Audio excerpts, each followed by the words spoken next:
Сайн мэцгааны өрхөм үзэгчдээ та бүхний энэ өдрийн амраа амгалан айлтгая. UBS телевизээс бэлтгэн хүргэдэг нүүр тулсан ярилцлага үзэгч та бүхэнд их эзэн Чингис хааны үлгийн нутаг Хинтээ аймгийн Чингис хотноос хүрэх гэж байна. Тэгэхээр өнөөдрийн манай зочид Хинтээ аймгийн Ардын дуу бүжгийн хан Хинтээ чуулгын уран бүтээлчдийн төлөөлөл. Та хоёроо бас залуу уран бүтээлчдийн төлөөлөл гэж ойлгож байгаа. Тэгэхээр эрхэм хүндтэй зочдоо танилцуулъя. За тусчуулгын эвэр бүрээчин Монгол Улсын соёлын тэргүүний ажилтан Инх Наран. За Монгол Улсын соёлын тэргүүний ажилтан бүжигчин Наран Туяа. За мөн маркетингийн менежерээ давхар хийдэг тийм ээ. За уртын дуучин Монгол Улсын соёлын тэргүүний ажилтан Сумья. За урилга хүлээж авсанд баярлалаа та гуравтаа. Уран бүтээлүүд өндрөө. Баярлалаа. За сайхан үйлдэж байна уу? Тэгэхээр бид манай UBS телевизийн уран бүтээлчид Хинтээ аймгийн Чингис хотноо хүрэлцэн ирсэн байна. За та бид яг хамтдаа та бүхний урлагийн их өргөө тайзан дээр нь ярилцлага хийж байгаадаа маш их баярлаж байна. Тэгэхээр хамгийн ихний асуултаа мэдээж залуу уран бүтээлчдийн хувьд тийм ээ хан Хинтээ чуулгатай холбогдож байсан түүхээс хуваалцаад яриагаа эхлүүлэе гэж бодож байна. За Инх Нарангаас эхлэх үү? Энэ чуулгатаа ажиллаад нэлээдээ хугацаа өнгөрч байна. 20 жилдээ ажиллаж байгаа. Тэр нь энэ чуулгатайгаа холбогдсон юм бол манай нэг галшир сумын хөлтэй. Тэгээд галширын нөгөө соёл урлагийн өдрүүд гэж нөгөө тэр үе зохион байгуулагдаад тэрэнд нь оролцоод тэгээд явж манай нөгөө хөгжмөнгийн багш Дуур гэж хүн байгаа. Тэр хүн намайг анхны чуулгад оруулсан баг. Хөгжимчнээр оруулъя гэдэг. Тэгэл орж ялаа. Одоо энэ бидэд 20 жил өнгөрцөн л байна. Юу нэг эзэмшсэн байх гэж хэлнэ хөгжимч нь. Ер нь бол яг сургууль нөө их сэдвийн сургууль бол сураагүй л дээ. Тийм. Ингээд дуурах шихаа удирдлагуудаар практикаар л сураад л гэл явж байгаа. Өөрөж өөрийн төрмөл авьяас тийм. За манай хоёрын хувьд. За миний хувьд бол ер нь бол багасаа маш их бүжиг тайртай тийм дуртай хүүхдээсэн. За тэгээд хан Хинтээ чуулгатайгаа бол 5 дугаар ангиас хойш бол яг амьдралаа бол холбосон гэж хэлж болно. 10 жилдээ хичээлдээ аваад бусад цагаар нэрж бүжиглээд ингэдэг хүүхдээлээ. Тэгээд 2014 онд соёл урлагийн их сургуулийг төгссөн. 9 онд элсээд бүжиг дэглээч, бүжгийн багш мэргэжлэр төгсөөд одоо бол яг 9 дахь жилдээ хан Хинтээ чуулгынхаа нийт сайхан уран бүтээлчтэй хамт ингээ бүжиг ангидаа бүжигчнээ хийгээд үнэхээр юм тийм азралтай маш сайхан онцлогуудыг болол энэ сайхан тайзан дээр бол өнгөрөөж байгаа юм эмэгтэй байна. За маркетингийн менежер бас давхар хийдэг шүү дээ. Тий яг энэ бол бас нэг хүнд өөр нэг сонирхол өгдөг шүү дээ. Тэр сонирхлынхаа хүрээнд гэх юм уу ер нь бол ягаад бас заавал бүжигчин хүн гэхээрээ зөвхөн бүжиглээд байх ёстой гэж өөр мэрэгжил рүү бас хүрэх чадвартай. Ер нь бол бүжигчид маш их хөдөлгөөнтэй байдаг шүү дээ. Хөдөлгөөнтэй, сүүхээтэй ингээд овсгоотой гэх юм уу. Тэгээд байгууллагынхаа ийм сайхан уран бүтээлчдийн энэ сайхан тоглолт уран бүтээлийг олон нийтэд хүргэх түгээх үйл ажиллагаанд бас өөрийн гар биеэ оролцуулаад нийт ингээ байгууллагын удирдлага баг хамт олонтой ингээ гар нийлээд ингээд суралцаад явж байна. За Сумья. За миний хувьд бол 2004 онд Ардын дуу бүжгийн хан Хинтээ чуулгад дуучнаар орж исэн. Тэгээд ажиллаж явах хугацаанд соёл урлагийн сургуульд суралцаад 2013 онд Монгол Улсын ардын жүжигчин Мэргүү агшийнхаа удирдлагын дор уртын дуучин мэргэжлэр төгссөн. Одоо хан Хинтээ чуулгатаа 13 дахь жилдээ ажиллаж байна. Залуу насныхаа ажил амьдралыг яг энэ чуулгатаа зориулсан. За бас одоо нөгөө ангийн дарга нар гэж хэлээд байгаа шүү дээ. Бид ярилцлагынхаа бас ихэнд ярьж байсан.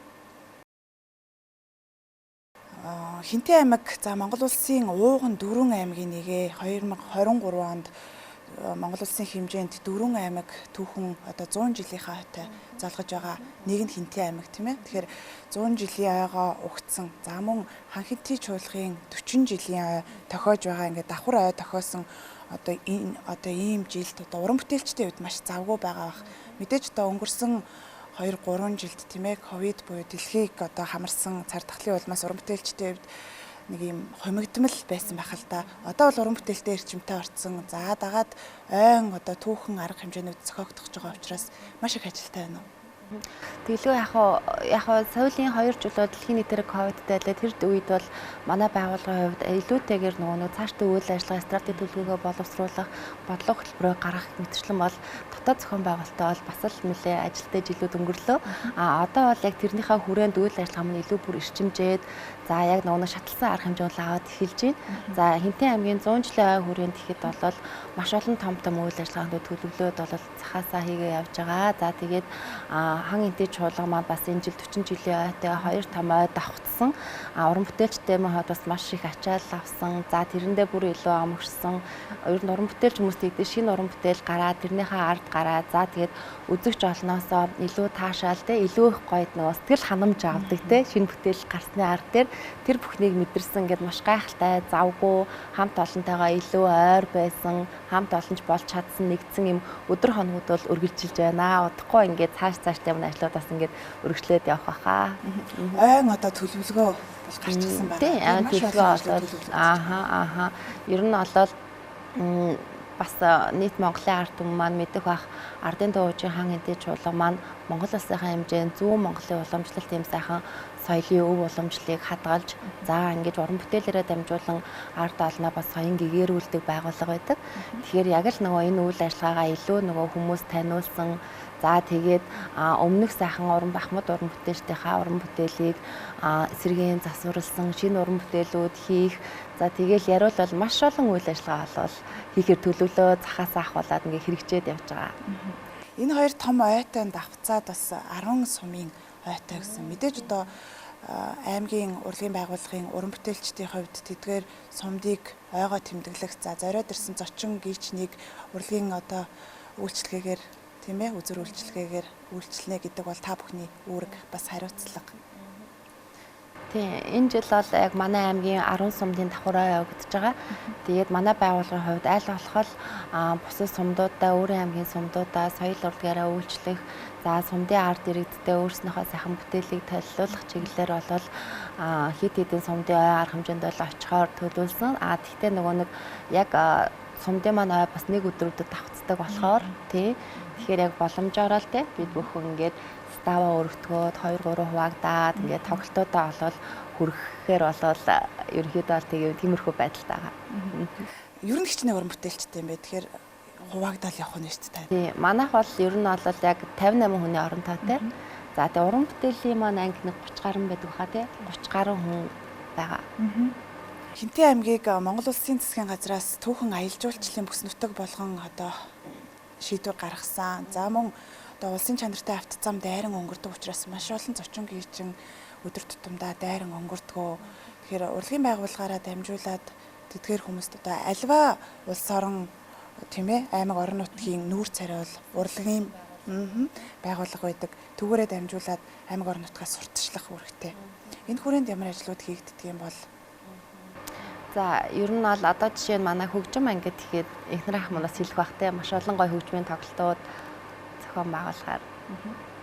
Манайх одоо октад 2-3 төрлийн дан хөгжмийн тоглолтууд хийхээр төлөвлөж байна. Одоо жишээ нь Монгол хөгжмийн зохиолчдын зохиол бүтээлүүдээс шилдэг бүтээлүүдээс гадаадын хөгжмийн зохиолчдын шилдэг бүтээлүүдээс тэгээ бас нэг манайх чинь цахилгаан хөгжмийн бас нэг хамтлаг хөгжим ангиас гарчдаг.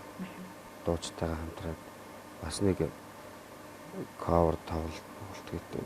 Ингээд 3-4 бүрэн хэмжээний тоглолт зохион байгуулах гэдэг л одоо бэлтгэл ажил хийгээд явж байна. Эхнэрийн хувьд нэлээд дараахан уу? Хөгжимчд тийм дараахан уу гэх юм уу?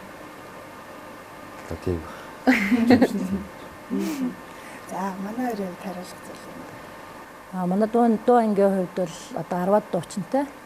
Ерөнхийдөө бүгдээрээ л хөрөгт ур чадвар сайтай, уртын дуугаа дуулна, ардын дуугаа дуулна, pop страдаар дуулна. Тэгээд одоо Монгол улсын урлагийн гавь зэтгүүлтэн Дашням гэж хүний дан найрал сайхан хоорууд байдаг. Тэрнээсээ дуулцгаана. залуу уран бүтээлчдийн хувьд альва уралдаан тэмцээнүүдэд ер нь оролцох боломжууд нээлттэй байна уу? Танай чуулгын хувьд шүү дээ, тийм? Манайх ер нь ингэдэг яг нэг манай чуулгаас төрөн гарсан алдар гавьяатай хүмүүс маш олон байдаг. Одоо уран бүтээлийн анги болгон дээр манай ангид ихэд Монгол Улсын урлагийн гавьяа цэцгэлтэн Дашнамын Санжаас Сүрэн багш гэж алдартай бүжиг дэглэж за сая сумьягч маань хэлсэн тийм хоор ангийн их найрлын Дашнам багш за тэгээд хөгжим ангид ихэд Монгол Улсын урлагийн гавьяа цэцгэлтэн Гом багш гэх мэтчлэн Монгол улсад бол үнэхээр алдар цугаа гаргасан маш сайхан уран бүтээлүүд тойруулсан багш нар байдаг. За тэгээ энэ багш нарынхаа олол нэрэмжит уралдаан тэмцээнийг бол улсын чанартай болгон зохион байгуулдаг. Одоо энэ жилийн хувьд ихэд энэ 5 сард Монгол Улсын урлагийн гавьяа цэцгэлтэн Санжаас Сүрэн багшийн нэрэмжит за мэрэгжлийн бүжигчдийн болоод ерөнхий боловсролын сурагчдын дундх юм улсын уралдаан бол зарласан байгаа. За мөн бол Дашнам багшийн нэрэмжит Шархан хунгай нэрэмжит тийм Монгол Улсын ардын жүжигчин Чулуунбаатарын Шархан хунгай нэрэмжит ардын болон уртын дууны улсын уралдаан бас энэ 5 сар зохиогдно. Тийм тэгээд дээрээс нь нэмжлэхэд манай уран бүтээлчид бас Монгол улсдаа зохиогч байгаа болоод олон улсын тэмцээн уралдаануудад бол маш амжилттай ингэж оролцож ирсэн бол түүхтэй ахмад уран бүтээлчдээс манай ахвалаад одоо ажиллаж байгаа уран бүтээлчд маань хүртэл сүүлд ихэд бид яг ковидын өмнө манай бүжигчид 2019 онд юм байна. Wanjo Dynamic фестивальд очоод 2019 тэнд бол яг ингээд 10 хэдэн баг 20-д орны 110 хэдэн баг тамирчид оролцсон юм бүжгийн тэмцээнээс бид нар 3 дугаар байрын шагналыг бас хүртсэн амжилтыг үзүүлсэн. За мөн ингээд дуртахад болол за Оросд болсон тэмцээн уралдаан, урд болж Хятадд болж байгаа тэмцээн уралдаан, за мөн улсын чанартай тэмцээн уралдаандад ер нь тогтмол удаа дараалан амжилттай сайхан оролцдог маш юм чадварлаг уран бүтээлч баг хамт олон болвол манай байгууллага чуулгад бол ингээ хамтран ажилладаг. Тэрэндээ болол маш их бахархдаг. Яг ингээд ийм баг хамт олонтой хамт ажиллаад уран бүтээлчтэйгээ гаргаж байгаа ингэж амжилтуудыг хараад бол ингээд үнэхээр их бахархаад талархаад за бид бүхэн яг л нэг урлагийн хүмүүсийн нэг мэрэгжлийн багт ажиллаж байгаа хүмүүсийн бодол өгдөг ч тийм мэрэгжлийн уран бүтээлч юм чинь яах гэж одоо энэ мэрэгжлийг сонголоо уралдаан тэмцээнд өөрийгөө сайгаад үзчихсэн амжилт гаргахаараа тухайн үедээ баярлаад иймэрхүү бол юм бол манай байгууллагт бол үнэхээр уламжлал болоод бүр ингээд ахмадуудаасаа ирсэн суур гэх юм уу суур маш сайтай юм чуулга боломжууд ер нь нээлттэй байдаг. Нээлттэй Орнотгоос ер нь дэмжлэг байх уу? Ер нь бол яг орон нутгийн дэмжлэг болол яг томоохон тэмцээн уралдаанд бол байдаг. Гэхдээ ихэвчлэн уран бүтээлчд маань өөрснөө хуваараа за эсвэл байгууллагаас дэмжлэг гаргаад тэгэл оролцдог да.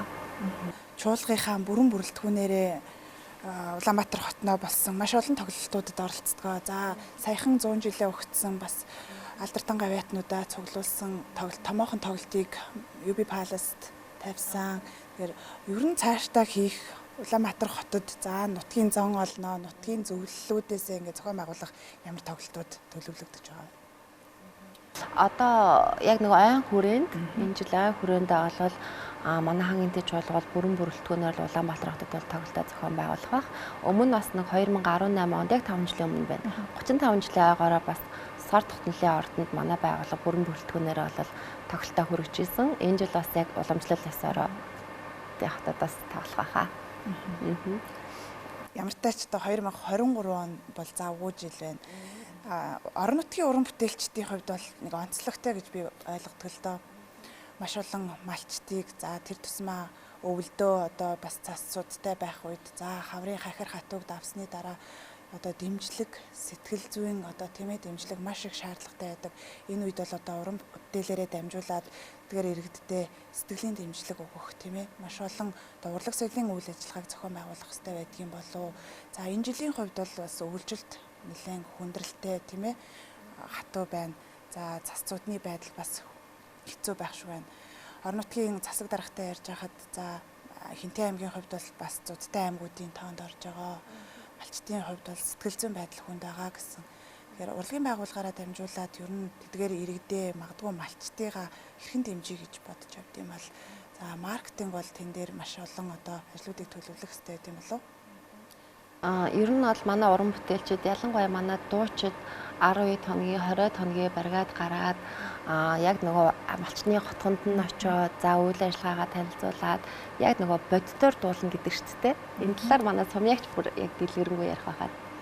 Ерөнхийдөө дуучдын үед удирдлагуудтайгаа хөдөөгөр айлуудаар шагналыг ардуулах гэж ер нь явдаг. Тэгээд бас малчтныхаа хотонд очиж дуулдаг гэд нэрэл бас дуулж явж исэн. Мал аж ахуйг голлон эрхэлдэг тийм ээ. Түлхүү одоо мал аж ахуйн үйлдвэрлэл үйлчилгээгээ дэмждэг Хинтээ аймгийн хувьд бас мэдээж урлагаараа дамжуулаад малчтаа дэмжих зүйтэй. Тэгэхээр сар шинийн өмнө маш олон одоо малчид шилдгээр тодорж улсын чанартай шагналуудыг авч явах шиг байна. Тэгээ ер нь бол соёл урлагийн байгууллага за хан эдийн чуулгал Хинтээ аймагт зохион байгуулагдаж байгаа бүхий л томоохон арга хэмжээ болгон дээр л манай байгууллагын тоглолтууд бол ард иргэдэд хүрч байдаг. За ингээл авраг малчин шалгаруулах болоо, эм дим наадам болоо, тим юм болоо. Тэр болгонд л хамгийн түрүүнд л соёл урлагийн байгууллага гадаа одоо юу гэдэг те эдэр өсөх үедэн байхад гол дээр дуулаа зогсож идэг ч юм уу те. Эсвэл одоо баяр одоо бүгд л мэдэндээ энэ тэнд ингээл хаана баяр болж ин тэр болгон дээр л соёл урлагийн байгууллага ямар үйл ажиллагаа бүгдэн дээр л байж идэг. Бид чинь заримдаа тэгэл нэг гэртээ орох завгүй гэдэг шиг л ажилтдаг шүү дээ тий. Энийг болоод яг урлагийн хүмүүс нь бүгд л мэдчихэж байгаа. Мэргэжил бүхэн сайхан тэр дандаа урлагтай. За тэгээд бас л одоо мэргэжил бүхэн өөрийн гэсэн жаргал зовлонтой. Үүний л нэг байх та бас. Тий. Уран бүтээлээ туриад явж байхад тохиолдож байсан жаргал зовлонгоос бас хуваалцъя л да. Нэгэн тал уран бүтээлийн тухай ярьж байгаа. Мэргэжлийнхаа сайхныг бахархаж байгаа учраас мэргэжил олгонд илүү нөгөө нэг давуу тал, сул тал гэж байдаг те. Тэгэхээр би ингэж боддог. Яг соёл урлагийн байгууллагын бусад байгууллагаас илүү нөгөө ялгарх онцлог гэх юм бол бид ийшээ тийшээ тоглолт барига дээр явахдаа олон хоногор явах болно. Тэгэхэд нөгөө хөгжилтэй зүйлс бас маш их тохиолдно. Тэгээд яг зүрийн тоглолтын дээр ингэн гол нэг нэгнийгээ харж хөгжсөн, инээсэн. За тэгэл орон бүтээлч нар ингээд тайзан дээр дуулжхад бид нар ард нэг инээлж бод биднийг мэдж байгаа мөртлөө тэрийг илэрхийлж чадахгүй ингээд тайзан дээр явдаг тийм хөгтэй инээдтэй зүйлс маш их тохиолддог. Тэгээд олон хоног ингээд хамт яваад ирэхээр илүү нөгөө нэг хамт олонч болдог гэх юм уу? Хүн хүнийхээ зан одоо ерөнхий төлөвийг мэдээд тэгээ илүү нөгөө нэг дотн олоод илүү нэг нэгэндээ ямар зан ааштай гэж мэддэг гэсэн үг шүү дээ. Тэгэхээр тийм болоод ирэхээр нөгөө хамт орон бүтээл туурахад илүү амар болчдөг. За бүжигчтэй хувьд ихэд за анх ингээл нэг хүнтэй ингээл партнер болоод хос олоо бүжиглж яхад ингээл жоохон нэг цэрвэл ойлгохгүй те нэгнийгээ харцаараа мэдрэхгүй байх тохиол зөндөө байдаг. Тэгээ олон жил ажиллаад хамт байгаад жаргал зовлонгоо хуваалцаад байх эрэх тусмаа энэ яг ийм үйл юм гаргадаг да энэ ингэдэг дээ за тэгвэл эрен дээр нь ингэдэг дээ гэд нөгөө нэг амь нэгтэй болно хэмээн уран бүтээл дээрээ амьсгаа нэгтэй ингэж болж ингэж нөгөө уусаж өөрснөөгөө мэдэрч бас гарч ирдэг. Тэгэхээр нэг бодлын соёл урлагийн байгууллагын уран бүтээлчд маань нэг бодлын сэтгэл зүйч юм шиг тэгээд нэг бодлын ингэж нэгнийгээ илүү сайн мэддэг. Одоо тэрийг одоо юу гэж илэрхийлэх вэ? Нөгөө шинжээч юм шиг баг тийм болж ирдэг юм шиг надад санагддаг. Тийм. Тэгээд нөгөө ахмадуудыгаа харахад за ингээд нөгөө олон жил байх тусмаа тэр зан ингээд илүү гараад байгаа юм шиг. Тэгээ энээс нөгөө залуу уран бүтээлчид хараад энэ юмн дээр ингэж ажилт юм байна, ийм амьсгаа гаргад юм байна гэж илүү үлгэрлэн дуурайдаг тий. Тиймэрхүү үйлүүд бол ерөнхийдөө маш их харагддаг. За манай хоёр хариулах уу? За Сумья. Одоо та мэргэжлэрээ бахархах тий. Заримдаа одоо хэцүү зүйл байдаг л байлгүй дээ. Бодвол одоо ээж хүн олон хоногор явах. Ер нь бол өөрийнхөө сонгосон мэргэжилд маш их дуртай. Тэгээ сайхан ардын багш нарыгаа энэ ташрамд ярихгүй байхын аргагүй. Монгол улсын ардын жүжигчин Шархүүхэн, Түүний шав, Монгол улсын гавьяа жүжигчин Санжээгийн Ансалмаа, мөн Түүний шав, Ганбаат, Монгол улсын гавьяа жүжигчин Ганбаатрын хонгор зул гээд сайхан нэртэй сайхан багш нараараа бол маш их бахархдаг. Тэгээд Түүний залган чалаа болсон сайхан залуу уртын дуучид бас ажиллаж байна. Бид нар одоо тэдний төлөөллийнх нэг нэ. Таны мэргэжлийн бахархал тийм. За их нарангийн. Манай хөгжимч чинь хүнд хөгжмөөр хүнд сэтгэлийн таашаал өөрснөө тэрэндээ хөгжмөөрөө илэрхийлэх нь бол тэрнийг их ойлгож төгжигдөх шаардлага гарна л та. Тэгэхээр ч бид нар нөгөө нэг ярьж хэлэхээсээ илүү нөгөө хөгжмөөрөө дамжуулж ойлгохыг л хичээж явдаг ш бүгдээр онцлогоодоо харуулна. Бас дээрээс нь ур чадвар сайн байх хэрэгтэй шаардлага бас байна. орон нутгийн мэрэгжлийн урлагийн байгууллагуудыг зорих одоо урлагийн ажилтнууд ер нь хэр их байдаг вэ? Тэр тусмаа одоо хан хинтээ чуулгахт шинэ уран бүтээлчид ер нь хэр их ирж байна? Та бүхний хувьд одоо ямар байдлаар үлгийдэн авч өөрийн болгож за магадгүй доктор суршилтай ажиллах тийм ээ орон нутагт амьдрах боломжийг бүрдүүлж өгдөг бол ер нь бусад нөгөө театр чуулгуудыг хөдөө орон театрлуудыг харж байхад гол нөгөө нэг хэцүү зүйл гэх юм уу те тэр бол залуу боловсон хүчний асуудал байдаг. Яагаад гэвэл тухайн одоо соёл урлагийн их сургууль, хөгжим бүжгийн коллеж гээд төгсөж байгаа маш олон боловсон хүчин байвч тухайн одоо газар очиж ажиллахад бас хүндрэлтэй асуудлууд зөндөө байдаг. Тэгэхэд манай байгууллага ингээ харахад бол ер нь бол бүтэц оронтой ажиллаж байгаа уран бүтээлүүдийн чанар, уран бүтээлчдийн чанарыг харахад бол бусад газруудаас ерөнхийдөө бол төвшин арай нэг жоохон дээр байд юм болов гэж уран бүтээлч хүний хувьд анзаарч хардаг. Тэгээ маш олон залуу боловсон хүчин бол ордог. Одоо би гэхэд бол бүжиг ангидаа гэхэд баг хамгийн ахмад эмэгтэй бүжигчин болцсон байгаа байхгүй юу. Тэгэхээр бол манай яг чуулгын бас нэг давуу тал юм бол залуу боловсон хүчин бол маш их ирдэг. За тэгээд эрэхтэй болвол манай хамт олонны уур амьсгал бол маш сайхан байдаг болохоор энэ дээр залуу боловсон ирсэн хүмүүс маань бол ажиллахад нэгдүгээрт маш их урамтай. За тэгээд байнгын шинэ уран бүтээл, байнгын бэлтгэл сургуулалт. За тэгээд нөгөө уран бүтээлүүдийн маань чанар бас их мэрэгжлийн түвшинд өндөр гардаг болохоор энэ дээр сэтгэл бас хангалуун байдаг баг. За тэгээд мөн байгууллагын зүгээс ч гэсэн ингээ анзаарч харж хагаад уран бүтээлчтэйгээ урамшуулах тийм ээ. За уран бүтээлчтэй илүү тулж ажиллах бодлого төлөвлөлтүүдийг бас ингээд хэрэгжүүлж байгаа нь бол анзаарагдаж харагддаг. Тийм болохоор бол манай хаан энтийн чуулгыг бол зарим их уран бүтээлчдийн маань бол ингээд цуваа тасраагүй гэдэг шиг тий хэрвээ ингээд болдог бол энээс илүү давсан баг хүмүүс ирэхээр хэмжээний гэхдээ бид бүх нөгөө бүтэц орон тоондоо бас хязгаарлагдаж ажилладаг.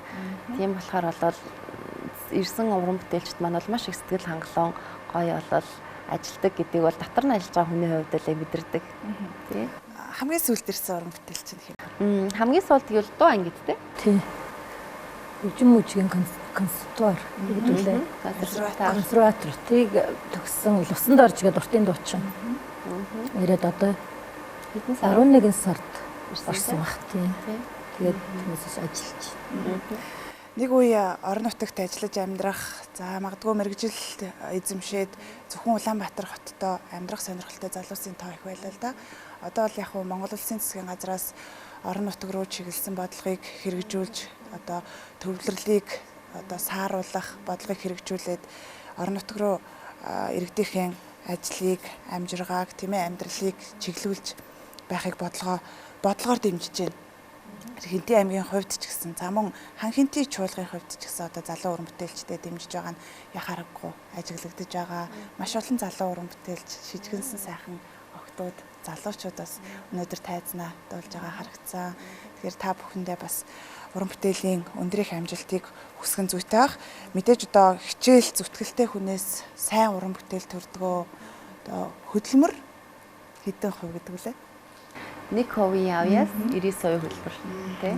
Тэгэхээр яхаарахгүй хөдөлмөрлөхөн зүйтэй юм аа гэдгийг залуу уран бүтээлчдийн хувьд та нараасаа бас мэдэрчсэн ярилцаж суугатаж таатай байна.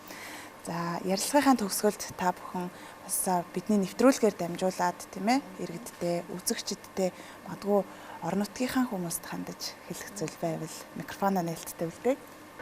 За UBS-ийн энэ сайхан нэвтрүүлэгт ингээ оролцсондоо бол маш их баяртай байна. Тэгээд өөрийнхөө одоо хамгийн бахархдаг зүйлээ хэлээд нэвтрүүлгийнхаа зүйл хэлээ гэж бодлоо. Миний одоо яг ингээд уран бүтээлч хүний ингээ бүжигчин хүний хамгийн их одоо жаргалыг би ингээд тайзан дээр бүжиглж байхдаа за тэ бүжигэл дуусныхаа дараа тэр сайхан үзэгч олныхоо алга тушаалтыг мэдрэхтэй бол хамгийн их бол ажралтыг мэдэрдэг. Тэгэхээр ингээд хэрвээ ингээд бүжиг дуртай, сонирхолтой хүүхдүүд байх юм бол чи энэ урлагт яг ингээд нэг л удаа ингээд орхол юм бол те хөлөөд өрхөл юм бол гэдэг шиг те ер нь бол ингээд гарахад маш хэцүү бүр ингээд өөртөө ингээд улам бүр их дурлуулж татдаг ийм сайхан мэрэгжил гэж боддог. Тэгээд өнөөдрийн нэвтрүүлэгтээ ингээд хамт байгаад хамт үзсэн нийт Монголынхаа ард иргэдүүд ингээд хамгийн сайхан бүхнийг одоо хүсэн өрөөё. За юуны түрүүнд UBS телевизээ хамт олондоо маш их баярлалаа. Тэгээд хан хинтээ нутгийнхаа түүхт 100 жилийн ардын дуужгийн Түүх 40 жилийн хойгоо амжилт бүтээлээр дүүрэн сайхан өгтцгаая гэж өнөөдрөнд хэлмээр байна. Тэгээд одоо удахгүй сайхан шинэ жил гарах гэж чинь тий шинэ сар жил гарах гэж чинь тийм болохоор та бүхэндээ хамгийн сайн сайхан мөнгөний хүсэн ёроё. За бийж мөн адил хан хэнтэй нутгийнхаа зон олон хан хэнтэй чуулгынхаа нийт уран бүтээлчид болон UBS телевизийн хамт олонд эрүүлэх цаашдынх нь уран бүтээл ажил амьдралд нь хамгийн сайхныг хүсье. Ингээд бидний ярилцах хугацаа өндөрлөж байна. Урлаг уран сайхнаараа дамжуулан бахархах зүйл олонтой баялаг уран бүтээл ихийг төрөөрэй гэж та гуравтаас өрөөд урлагийн амжилтыг хүсье. Баярлалаа.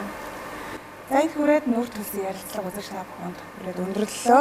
Өнөөдрийн манай зочин Ардын дуугийн хан хэнтэй чуулгын эвэр бүрээчин Монгол Улсын соёлын тэргүүний ажилтан Инх Наран, за бүжигчин Монгол Улсын соёлын тэргүүний ажилтан Наран Туяа, за мөн Бутын дуучин Монгол Улсын соёлын тэргүүний ажилтан Сумья нар оролцлоо. Хамтдаа байсан үзэгч та бүхэн баярлалаа. Дараагийн нэвтрүүлгээр уулзлаа. Түр баяртай үзэгчтэй.